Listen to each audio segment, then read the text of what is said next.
Thank you for staying with your number one independent radio station, Ray Power 100.5 FM Abuja. Hello and welcome to the news desk. I am Chukudima Inyi. First, the headlines. Journalist barred as El Rufai appears in court amid high security. PDP confirms national convention. Wike calls for unity ahead of meeting. Zimbabwean opposition leader BT granted bail as political tension rise, and Colombian military plane crashes on takeoff, kills at least 66. Details of this and more coming up shortly.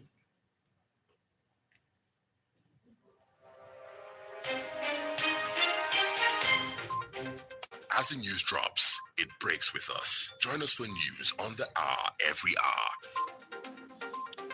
News desk at 12 noon, Metro News at 4 p.m. Enjoy infotainment, breaking and sports news at their best 24/7. This is Ray Power FM News. And now the news in detail. 65 student innovators have been shortlisted from over 30,000 applicants nationwide for the final stage of the Student Venture Capital Grant, a flagship initiative of President Bola Ahmed Tinubu. The program attracted 30,639 applicants from 404 tertiary institutions and is aimed at supporting high impact student led ventures across the country. In a statement signed by the ministry spokesperson Boriowo Folashade, the Minister of Education, Tunji Alausa, said the milestone highlights the depth of innovation and entrepreneurial potential within Nigeria's university ecosystem. Launched in December 2025 in partnership with the Bank of Industry BOI, the grant provides up to 50 million naira in equity-free funding for ventures at the commercialization stage. He added that the initiative is expected to scale innovative solutions, create jobs, and drive Nigeria's innovation led economic growth. Meanwhile, the Independent Corrupt Practices and Other Related Offences Commission ICPC today presented former Kaduna State Governor Nasir El-Rufai at the Federal High Court in Kaduna under tight security. Security personnel were heavily deployed around the court premises, restricting movement and controlling access to the venue.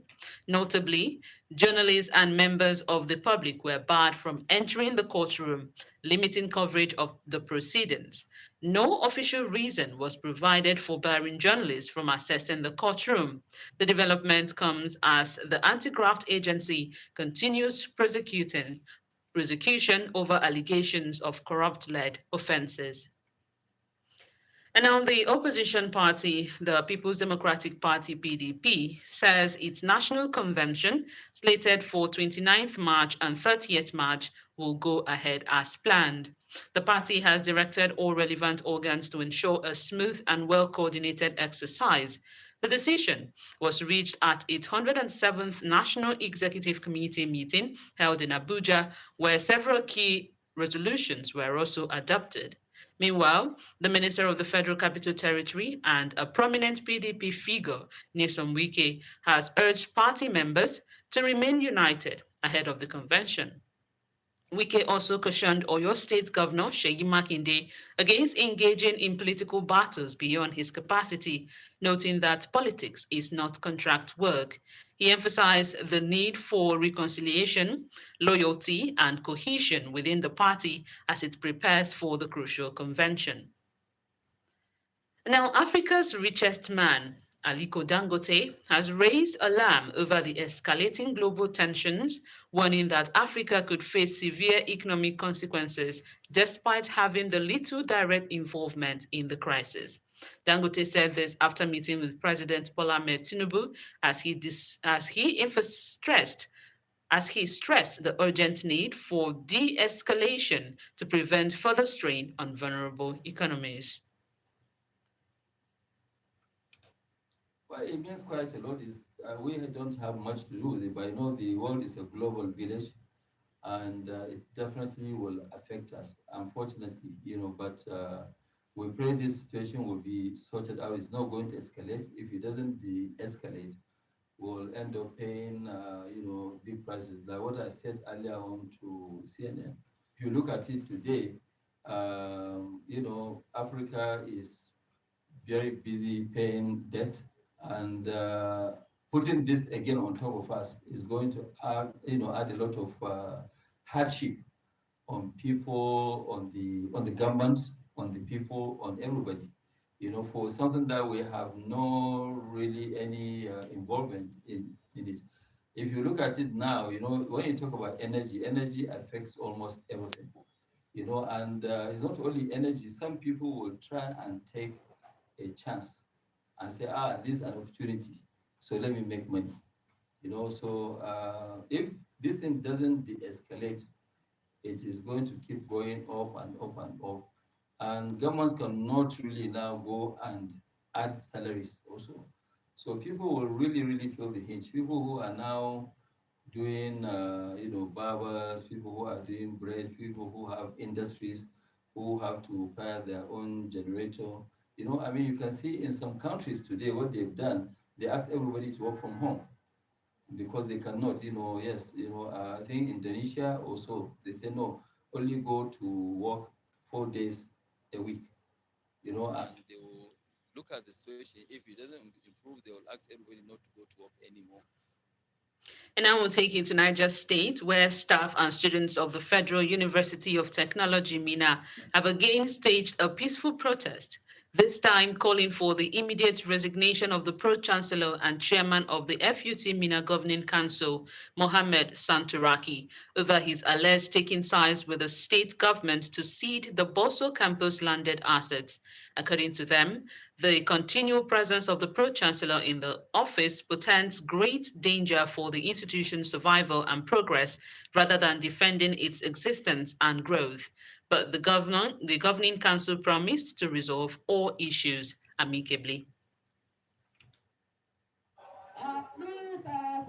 Although the issue of land grabbing between the Federal University of Technology, Mina, and the Niger State government is being handled by the Minister of Education, Tunji Alausa, the issue took another dimension as the students and lecturers took over the campus in peaceful protest and stormed the venue of the council meeting.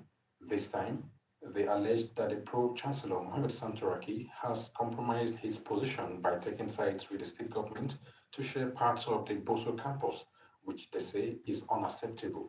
And Honorable Minister of Education, we are not in any agreement to share our own Boso campus. We are not in any agreement. We are not in any agreement.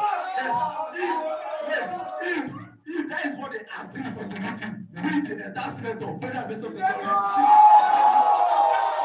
Chancellor, because of Niger State, you want to join out with them, you have what to connect with. ASU's responsibility to support the system. It happened maybe you in 2022, you know fought it and none of us was defeated. The protest, which was taken to the venue of the council meeting, was greeted by the external member of the council, Timothy Ademola, representatives of the Education Minister, Elizabeth Emma Egoro, as well as the FUT Mina Alumni National President, Professor Shola Gabriel, assures them that the council will toe the path of law, truth, and justice in handling the matter. I want to assure you that council members have a name to protect. So please do not go with the wrong information that anybody is here to do any hanky-panky. And I think the ASU representative or maybe the leader said that we should be on the side of the law. Honestly speaking, let me assure you that this council will only stand on the side of the law. He has interest at heart. Please, just calm down. Have your peace. Just go and have your rest. Meet. This meeting is for the Pro-Chancellor to brief the council.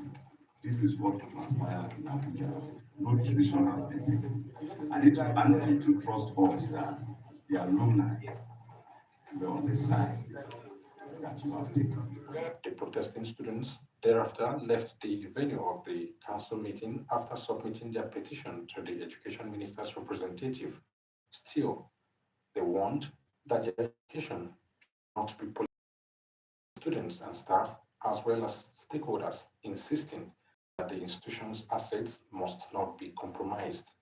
Zachary Omale reporting for Power News now. You're still listening to the news desk from Abuja.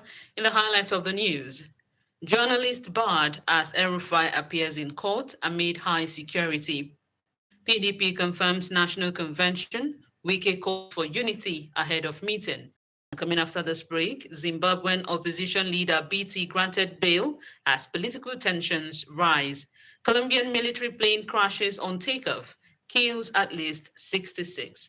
Plus business, entertainment, sports, and weather. Do stay with us.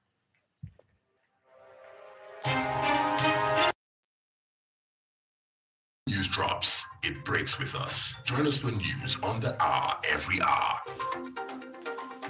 News desk at 12 noon, Metro News at 4 p.m. Enjoy infotainment, breaking and sports news at their best 24/7. This is Ray Power FM News. Many thanks for staying with us. And now to the rest of the news. Zimbabwean opposition leader Tendai Biti has been granted bail after spending the weekend in detention. He was arrested near the Mozambique border alongside an activist accused of holding a public meeting without notifying authorities. A court in Mutare released both on $500 bail with orders to report to the police every 2 weeks. This case is, however, a part of bigger story. Zimbabwe is facing growing unrest over proposed constitutional changes that could extend President Emerson Mnangagwa's rule beyond 2028 and shift presidential elections from a public vote to parliament. Critics say the proposed changes threaten democracy and accuse authorities of intimidation, abductions, and repression. And now, a Colombian military plane crashed on takeoff, killing 66 people as rescuers shuttled dozens of survivors to nearby hospitals and searched for 4 who were still missing. Hugo Lopez, head of the nation's armed forces, said the plane was carrying 128 people, including 11 Air Force members, 115 Army personnel, and 2 National Police officers. The death toll was nearly double that of the previous figure given by authorities, who continue search and recovery efforts at the site of the deadly crash. Defense Minister Pedro Sanchez explained that the accident occurred as the plane was taking off from Puerto Leguizamo on the border of Peru.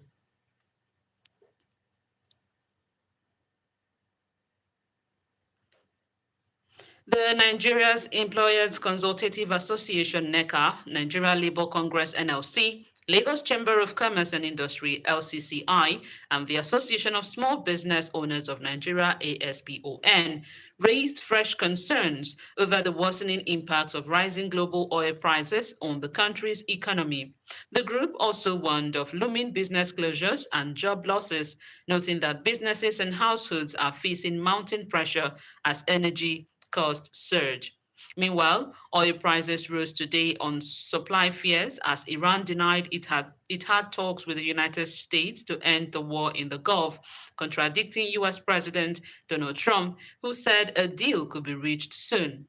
Brent futures rose $2.89 to $102.83 a barrel, while US West Texas Intermediate climbed $2.49 to $90.62. This is entertainment news on Ray Power 100.5 FM.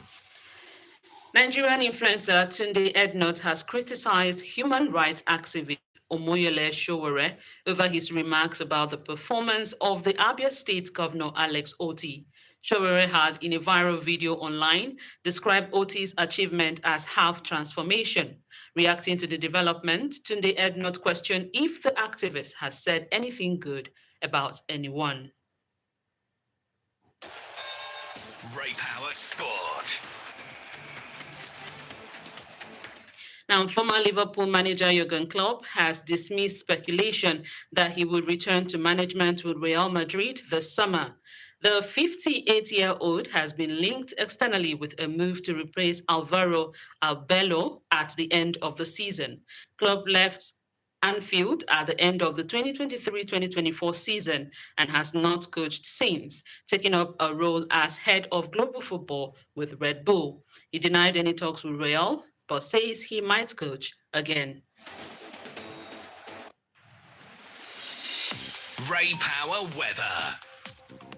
This afternoon across Nigeria, expect hot conditions with sunshine and slight haze in the northern regions. At the same time, the central belt will see cloud buildup with a chance of isolated thunderstorms later in the day.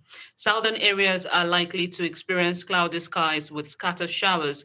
Residents are advised to stay hydrated and watch for sudden weather changes. And you've been listening to the news desk on Ray Power 100.5 FM Abuja. To end the news, here is our last line. In the words of Nelson Mandela, a South African anti-apartheid activist and first president of South Africa, what counts in life is not the mere fact that we have lived. It is what difference we have made to the lives of others. And that's the news desk as produced by Idimachi Ikechukwu. I am Chukudima Enyi. You can now watch us online and subscribe to our channel on YouTube at Ray Power 100.5 FM Abuja. Join us on our socials at Instagram and Facebook at Ray Power Abuja. News on the hour comes up at 1 p.m. Join us then for the news update. Good afternoon, Abuja.